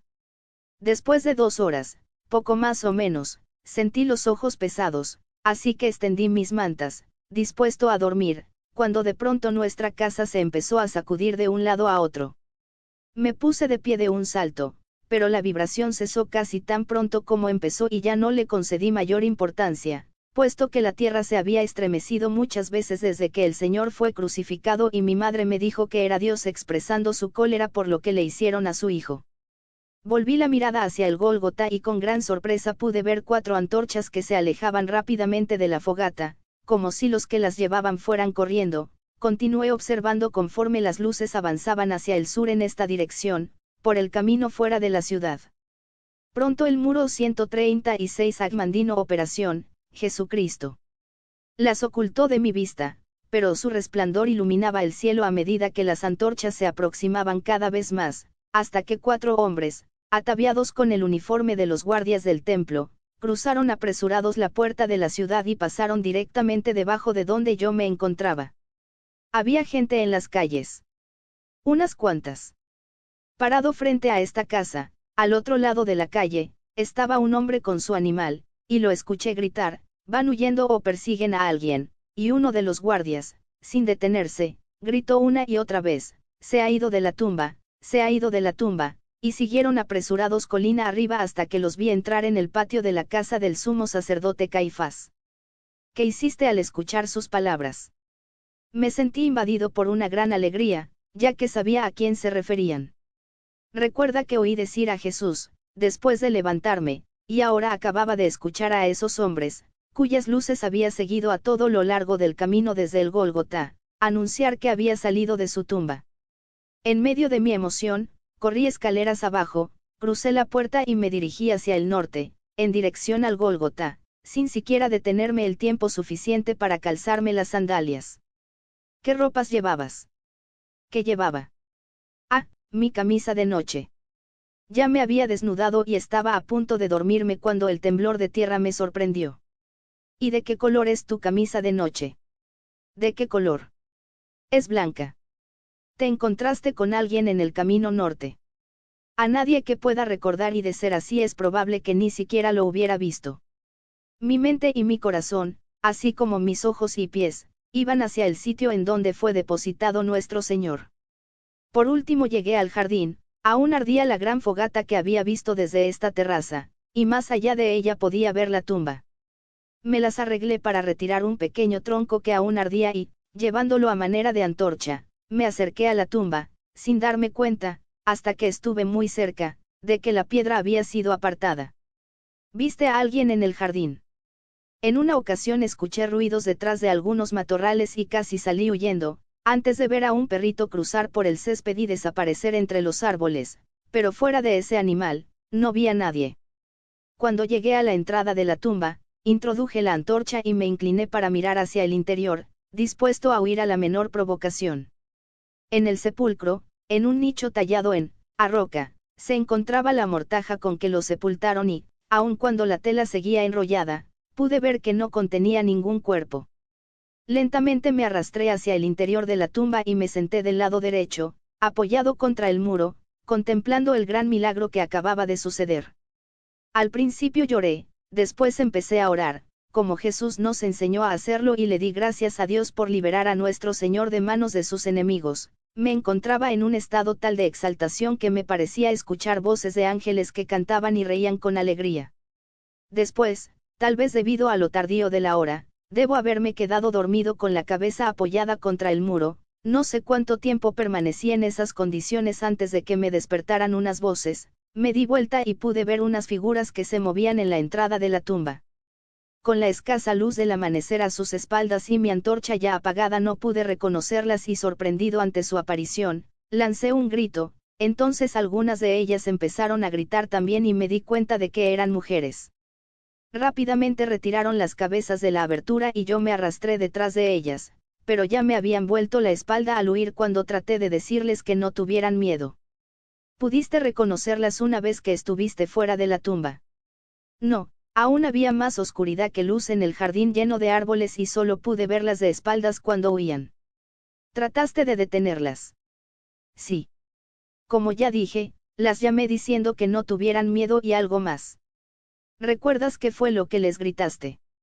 Frunció el entrecejo, frotándose la barbilla puntiaguda. 137 Agmandino Operación, Jesucristo. Creo que dije, no tengan miedo. Buscan a Jesús de Nazaret, que fue crucificado, ha resucitado, ya no está aquí, mirad el sitio en donde fue depositado. Pero sigan su camino y digan a sus discípulos y a Pedro, que irá delante de ellos a Galilea, allí lo verán, tal como él dijo. Eso en cuanto a los ángeles en la tumba, pero aún así para una tumba privada en un oscuro amanecer lleno de presagios hubo un tráfico considerable. Por supuesto, Juan y Pedro, pero antes que ellos María Magdalena y las demás mujeres. Y ahora sabía con certeza que Marcos estuvo allí antes que cualquiera de ellos. Pero, ¿quién había precedido a Marcos? Si encontrara la respuesta a esto, con toda seguridad también conocería la identidad de mi ladrón de tumbas. Moví la cabeza con perplejidad y pude sorprender una ligera sonrisa burlona en el viejo rostro de José de Arimatea, al verme luchar por encontrar una solución a ese misterio que me había traído hasta aquí. Marcos, según María Magdalena, tanto Juan como Pedro corrieron a la tumba tan pronto como ella les trajo la noticia de que alguien se había llevado el cuerpo de Jesús. ¿Cómo es que no te tropezaste con ellos en el camino, o cómo no te encontraron aún en el jardín? Esbozó una sonrisa. Volví aquí cruzando las calles de la ciudad en vez de seguir el camino afuera de los muros, me apresuré a subir las escaleras sin ser visto, me deslicé bajo las mantas y pretendí que dormía. Desde el patio, allá abajo la madre de Marcos lo llamaba, necesitaba leña para el fuego. Él se volvió a mí con un ademán de disculpa, pero le dije que de cualquier manera mi interrogatorio había terminado y le di las gracias por su ayuda. Su abrazo al despedirse de mí me sorprendió momentáneamente, antes de comprender que, para él, mi amuleto de oro certificaba que yo era uno de ellos. De pronto me sentí exhausto. Derrotado, como un sonámbulo. José me dijo en un tono de voz consolador, Matías, vamos adentro, descansemos un poco. Lo seguí de vuelta a la amplia habitación del piso superior y me dejé caer sobre uno de los cojines verdes frente a la gran mesa con su vela perpetua. El anciano se inclinó hacia mí, con las manos juntas casi como en una plegaria. Matías, ha sido un gran privilegio y un honor acompañarte durante estos últimos 4 días. Después de observarte y de escuchar la forma tan hábil de tratar con toda clase de testigos, a fin de descubrir la verdad, no es difícil comprender por qué tus libros de crímenes e investigación te han ganado un renombre mundial. Cobré ánimos y José de Arimatea continuó, cuando llegaste aquí, te dije que cualquier resultado que lograras, se debería estrictamente a tu propia capacidad, a tus conocimientos y a tus habilidades y que yo estaría a tu lado únicamente para protegerte y aconsejarte lo mejor que pudiera. Siento que hasta este momento no he cumplido con mi pequeña parte de nuestro trato tan bien como tú has sabido hacer frente a ese gran desafío, ya que mientras tú has hecho grandes progresos para absolver a muchos de aquellos de quienes sospechabas podían estar implicados en el robo del cuerpo de Jesús, tu vida ahora corre peligro y todos los consejos que te he dado podrían caber en la cabeza de un clavo. José, tal y como eres, ha sido maravilloso. Con demasiados consejos de tu parte, hubiera sospechado que tratabas de influir en mí o de cegarme con algunos hechos a fin de que no pudiera ver otros. Juntos hemos logrado grandes cosas. Sacudió la cabeza tristemente. Pero el tiempo que nos queda es muy breve. En esta hora tan tardía de nuestra misión, ¿aceptarías una sugerencia o dos, a fin de llevarte a una solución más pronta del misterio relacionado con la tumba vacía? Por supuesto. En su sonrisa amable hubo alivio y gratitud. Matías, ¿qué sucedería en tus novelas si la persona que ha sido asesinada reapareciera con vida? Eso no puede suceder. 138 Agmandino Operación, Jesucristo. ¿Por qué no? Porque si la persona asesinada en realidad estuviera con vida, no tendría ningún asesinato que mi detective pudiera descubrir. Exactamente. ¿Qué quieres decir con exactamente? Lo que quiero decir es muy sencillo, dijo con paciencia. Así como uno de tus libros no tendría un asesino si la persona a quien se creía asesinada aún siguiera con vida, de la misma manera tampoco tendrías un ladrón de tumbas, en este caso, si el cuerpo que, supuestamente, se llevaron caminara y hablara y comiera, aquí en la ciudad, después de encontrar la tumba vacía. Suspiré, debí haberlo sabido. En algún momento teníamos que llegar a esto. José, con toda seguridad habrás observado que en todos mis interrogatorios, de Mateo, de Santiago, el hermano de Juan, de Pedro y hasta el día de hoy, el del joven Juan y el de Marcos, deliberadamente terminé nuestras discusiones con el descubrimiento de la tumba vacía. Me he dado cuenta de ello y me he preguntado el por qué. Cuando llegué aquí por primera vez, te dije que durante todos esos años de trabajar en mi comisión, Cristo, acumulé cientos de preguntas, de dudas y de bloques con los que tropecé en lo referente a la vida de Jesús, y te mencioné decenas de ellos. Pero también te dije que si pudiera convencerme de que nadie retiró el cuerpo de Jesús de esa tumba y de que sí resucitó, todas las demás preguntas se desvanecerían. Sí, lo recuerdo.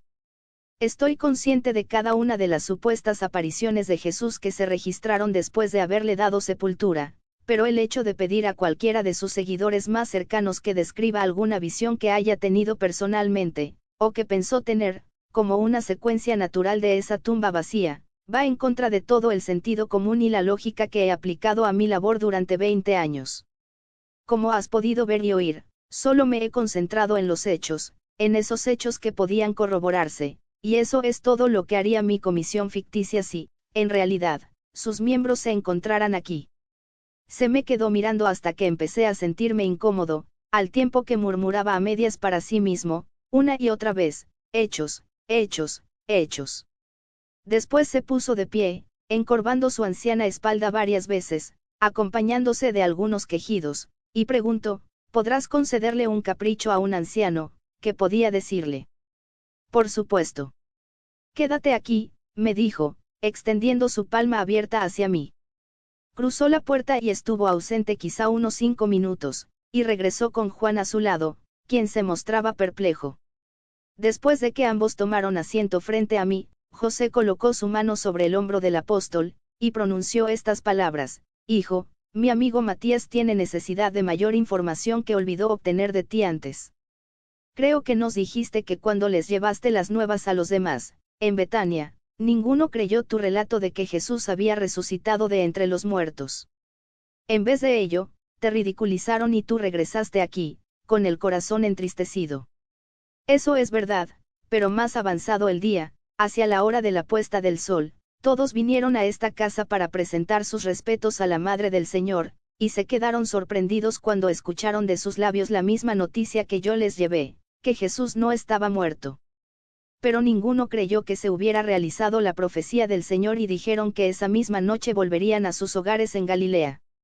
Al escuchar eso, la Madre del Señor no quiso dejar que iniciaran su jornada de regreso sin que antes tomaran algún alimento, por lo que les subieron a esta habitación algo de comer para todos, y se cerraron todas las puertas exteriores de esta casa, al igual que la puerta del patio. 139 Agmandino Operación, Jesucristo. ¿Por qué los encerraron? Pregunté. Tomás y Nataniel habían escuchado por las calles que ya las autoridades empezaban a acusarnos de haber retirado el cuerpo de Jesús de su tumba y existía un gran temor de que pronto todos seríamos aprehendidos. José de Arimatea hizo una de sus raras interrupciones. Matías, trata de imaginarte a ese pequeño grupo de hombres, derrotados por los acontecimientos, sin su maestro y atemorizados, ocultos aquí tras de las puertas cerradas. Todos, sin excepción, eran ignorantes y no tenían un céntimo, y por lo que sabían, eran fugitivos en una ciudad en la cual las autoridades ya habían clavado a su maestro en una cruz. Durante muchos meses siguieron a Jesús de una parte a otra por todo el país, soportando el abuso, las privaciones y las amenazas, y ahora, ese grupo lastimoso, habiendo perdido todo en Getsemaní, incluyendo la fe en su maestro y la esperanza de compartir el reino prometido, se preparaba para huir de esta ciudad de peligro y de sueños rotos. Juan siguió con el hilo de la narración. Ninguno de nosotros comió los alimentos que nos fueron preparados. Nos sentamos alrededor de la mesa, como lo hicimos esa última noche en compañía del Señor, y muchos lloraron compadecidos de sí mismos, a pesar de todo lo que Pedro y yo tratamos de decir para convencerlos de que eran más los motivos para celebrar que para apesadumbrarnos. Algunos incluso llegaron a culpar a Jesús por el apuro en que se encontraban, diciendo que engañados con sus promesas y milagros, sacrificaron todo por seguirlo y ahora ya no les quedaba nada. Otros convinieron en que había sido un buen hombre y que proporcionó alivio a muchos, pero que, ciertamente, no era el Mesías como Pedro anunció en Cesarea de Filipo, ya que ningún Mesías de los judíos hubiera permitido que lo humillaran y lo avergonzaran como lo hicieron con él los romanos y el sumo sacerdote. Pedro, el obstinado Pedro, Siguió recordándoles la tumba vacía hasta que Tomás, en un arrebato de cólera, salió de la habitación diciendo que tenía la intención de pedirle prestada una lámpara a la viuda María, a fin de dirigirse a la tumba vacía en ese momento y convencerse por sí mismo. Después que salió, cerré nuevamente la puerta y seguimos cruzando palabras, hasta que varios de los hombres, cansados de tanto discutir, se aprestaron a salir, diciendo que viajarían hacia el norte, en la oscuridad, a fin de evitar las patrullas. «Espera», gritó José, levantándose de la mesa. Hizo una seña a Juan y ambos salieron de la habitación. El anciano volvió solo y tomó asiento frente a mí, mientras sus ojos ardían con una intensidad que jamás había visto antes. «Matías, en verdad puedes imaginarte la derrota y la desesperación que flotaban esa noche en esta habitación. Puedes concebir a esos hombres de mar y tierra, aterrorizados y con los rostros agobiados surcados por lágrimas de dolor y decepción, con las mentes alteradas pensando solo en su propia seguridad, aferrados unos a otros aquí como lo estuvieron durante 2 días en el bosque. José, tú sabes que soy escritor, desde luego que sí puedo hacerlo. Matías, escúchame, me ordenó. Como has podido ver con tus propios ojos durante esta semana, ahora hay miles y miles de creyentes en Jesús resucitado. Sabes también que dentro de 10 años a partir de esta fecha, esa cifra habrá aumentado tanto que empezará a crear graves disturbios en la ciudad y en el templo. Dentro de 20 o 25 años habrá cristianos en cada ciudad y aldea desde aquí hasta Roma, y dentro de 40 años habrán comenzado a debilitar paulatinamente las lanzas y espadas del imperio y, en menos de 300 años, un emperador romano caerá de rodillas adoptando las enseñanzas de Jesús para todos sus súbditos. Hijo mío, tú siempre insistes en hechos y sabes que lo que acabo de decirte no contiene sino hechos. Vuelves a asentir, así que estás de acuerdo conmigo. Muy bien, gran escritor de libros, explícame, si puedes, cómo es posible que esos 11 miserables apocados, en lugar de huir a sus hogares, pudieran abandonar esta habitación esa noche, llevando la palabra de Jesús a todo el pueblo, con tal fuerza y vigor y que en el transcurso de 3 siglos, ellos y sus discípulos que le siguieron pudieran conquistar el imperio romano. Dímelo. ¿Qué sucedió en esta habitación, antes de que tuvieran oportunidad de huir hacia una vida de anonimato, que los hizo cambiar de unos hombrecillos derrotados a la fuerza más poderosa dedicada a, bien que el mundo haya conocido jamás? Dime, ¿qué pudo ocurrir aquí para crear en esos hombres un cambio tan poderoso y apremiante en sus caracteres que más adelante todos llegarían a dar la vida por su fe? Habla, Matías. Era un José muy diferente del hombre que había conocido durante 4 días. Me encogí de hombros y respondí débilmente, 140 Agmandino Operación, Jesucristo. Dímelo tú, José. Recuerda que soy yo el que anda en busca de respuestas. No te lo diré. Rugió, y su voz se quebró. Yo no tuve el privilegio de encontrarme aquí. Se dirigió apresuradamente a la puerta, la abrió y llamó a Juan, quien debía encontrarse cerca, en la terraza. Juan, te suplico que le digas a Matías qué fue lo que sucedió esa noche en esta habitación, cuando algunos de los hombres se disponían a abandonarla para siempre. Juan cerró de un golpe la pesada puerta de madera, corriendo el largo cerrojo de hierro, dejándolo caer ruidosamente en su soporte. Esta puerta estaba cerrada, tal y como lo está ahora. De pronto, Jesús, llevando solamente una faja de lino, se encontraba de pie. Aquí, dijo, avanzando unos cuantos pasos. Yo fui el primero en verlo, y caí de rodillas. Otros gritaron arrodillándose y unos cuantos corrieron hacia la pared de atrás, atemorizados. Entonces, lo escuchamos decir, la paz sea con vosotros. Levantó sus manos y todos pudimos ver los agujeros de los clavos que traspasaron sus muñecas y sus pies y la herida abierta de su costado, en donde el legionario lo atravesó. Yo quise correr hacia él para abrazarlo, pero las piernas no me obedecieron y no pude moverme de mi lugar. Los demás tampoco pudieron acercarse a él mientras nos hablaba largamente, ordenándonos salir al mundo, empezando por Jerusalén, para predicar sus enseñanzas, puesto que éramos sus testigos y en su nombre se nos otorgaría un gran poder. Después desapareció de la habitación, tan repentinamente como llegó, y todos nos arrodillamos para orar. Después se dirigieron a Pedro y a mí, pidiendo perdón por su incredulidad y su falta de fe. Volvió Tomás de su visita a la tumba a tiempo para compartirla, la aparición de Jesús. No, y cuando le dijimos que habíamos visto al Señor, se rió de nosotros, sugiriendo que habíamos bebido demasiado vino. Recuerdo que dijo, si no veo en sus manos la huella de los clavos y meto los dedos en los agujeros y si no meto la mano en su costado, no creeré. 8 días después, en esta misma habitación, aun cuando la puerta estaba cerrada como antes, Jesús se nos apareció nuevamente, de pie entre nosotros. Señaló directamente hacia Tomás, pidiéndole que se adelantara. Tomás estaba tan fuera de sí por el temor que permaneció en su asiento hasta que los fuertes brazos de Pedro lo empujaron hacia el Señor. Entonces Jesús le dijo, acerca tu dedo y aquí tienes mis manos, trae tu mano y métela en mi costado, y no seas incrédulo, sino creyente. ¿Qué hizo Tomás? Hizo lo que se le pedía y después cayó a los pies de Jesús diciendo, Señor mío y Dios mío, y Jesús replicó, Tomás, porque me has visto has creído, benditos aquellos que sin haber visto, han creído, y a partir de ese momento, todos, incluyendo a Tomás, hemos sido testigos del Señor, como lo estoy siendo contigo ahora y como lo seré con otro y otro más, hasta que el reino de Dios esté al alcance de toda la gente. En el interior del carruaje inmóvil, porque aún no le indicaba a Sichem que avanzara, José de Arimatea, con el rostro todavía sofocado, dijo, dime, Matías, ¿cuántos sospechosos quedarían todavía en la lista de tu comisión, si sus miembros estuvieran llevando a cabo esta investigación? Para tratarse de un anciano, era excelente con el aguijón cuando quería. Solamente 2, murmuré, Nicodemo y tú. Te sientes demasiado fatigado para continuar.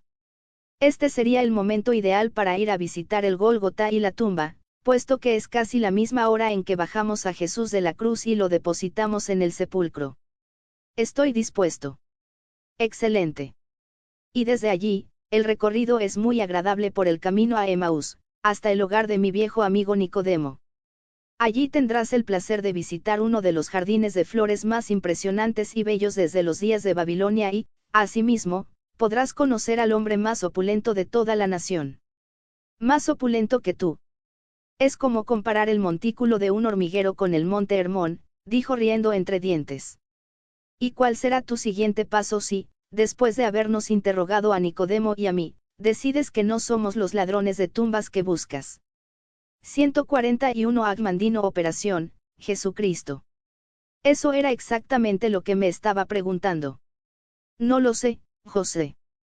Pero en tu manuscrito, que tenías planeado que hiciera la comisión investigadora cuando hubiera agotado su lista de testigos. No puedo decírtelo.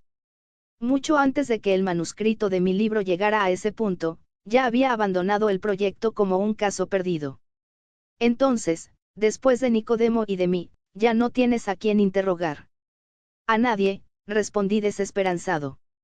Bueno, Musito, quizá yo pueda encontrarte uno más. 142.